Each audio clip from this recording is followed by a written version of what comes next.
ზარდახშა სრული ვიდეო გაკვეთილი.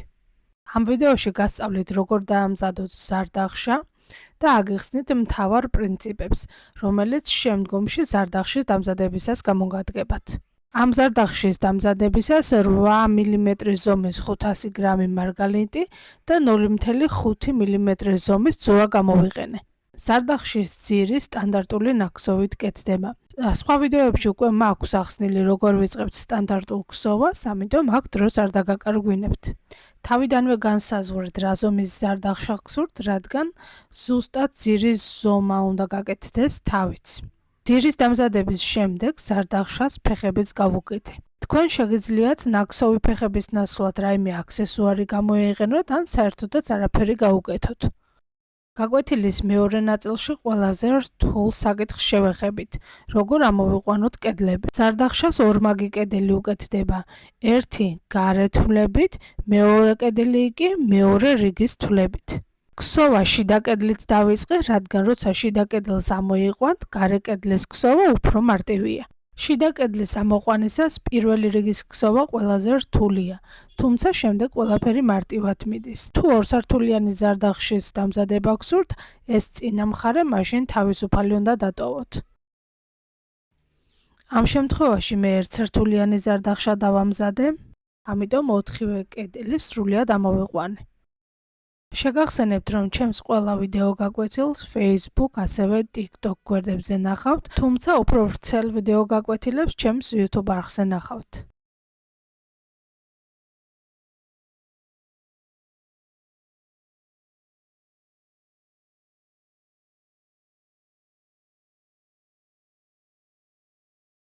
ზარდახშის დამზადებისას მყარი ქსოვის ტექნიკას ვიყენებ, ასე ნაკსოვი უფრო მყარი და მდგრადი გამოდის.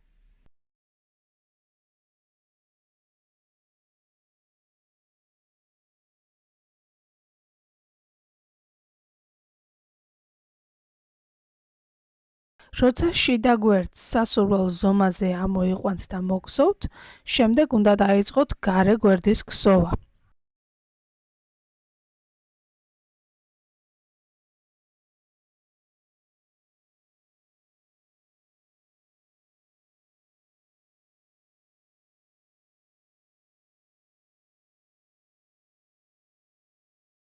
მესამე ნაწილში ზარდახშის გვერდების გაერთიანებას გასწავლით. ჩვენ უკვე ვიცით, რომ ერთი თვალი 4 მძივისგან შედგება. აქ გვაქვს 2 მძივი მოცემული, ამიტომ დასაწყისში 2 მძივს ვუმატებთ.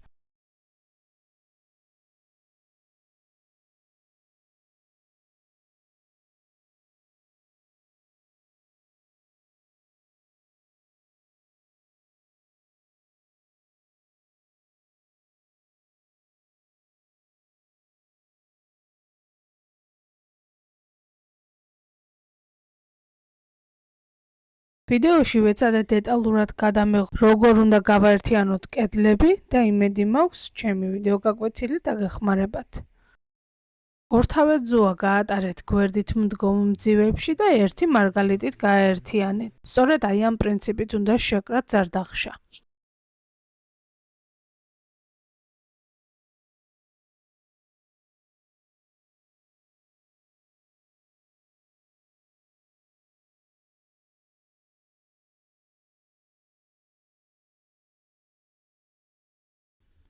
ამავე პრინციპის გამოყენება მოგიწევთ ზარდახშის თავის დამზადებისას. როგორც ძირს გაუკეთდა 2 კედელი, სწორედ ასევე უკეთდება ზარდახშის თავს 2 კედელი და შემდეგ აი ასე უნდა გაერთიანდეს.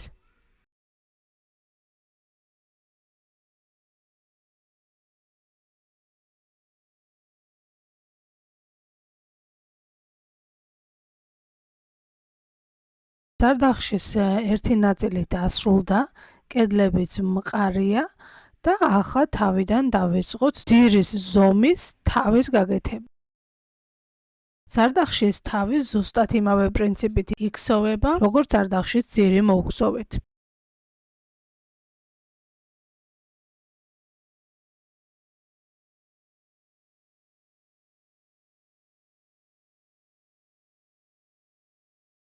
თავსაც ორი რიგის გვერდი უნდა ამოუყვანოთ და ისე უნდა შეაერთოთ ეს გვერდები, როგორც ვიდეოს დასაწყისში გაჩვენეთ.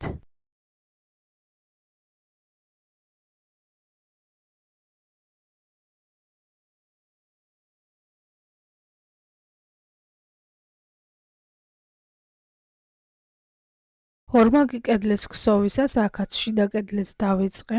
როგორც შიდა, ასევე გარე კედელი მხოლოდ ერთი რიგის იქსოვება. ერთი რიგი სრულიად საკმარისია იმისთვის, რომ სარკეც მყარად ჩასვათ. სარკის ჩასმამდე მე გადავწყვიტე დეკორაცია გამეკეთებია და ამ შემთხვევაში ეს მშვენიერი ვარდები გამოვიყენე.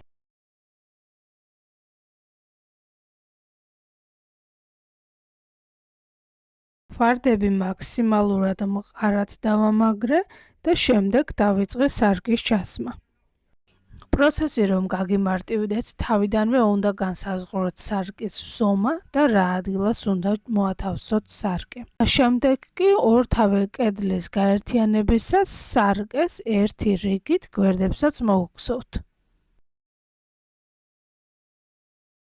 როცა ზარდახშის ორთავე ნაწილს დაამზადებთ, გადავდივართ მათ გაერთიანებაზე. გაერთიანება ხდება გვერდებით.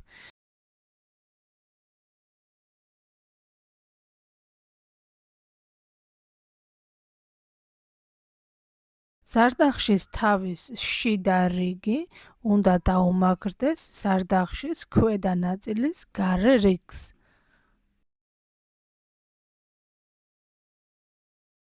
ამისთვის კი ქსოვისას თითო მარგალიტს ვიყენებთ და მყარად ვკრავთ ნაქსოვს. როცა ზარდახშის თავს მაქსიმალურად მყარად ჩავამაგრებთ, შეგიძლიათ თავის დასამაგრებლად გვერდებში მძივების ასხმებიც გავუკეთოთ.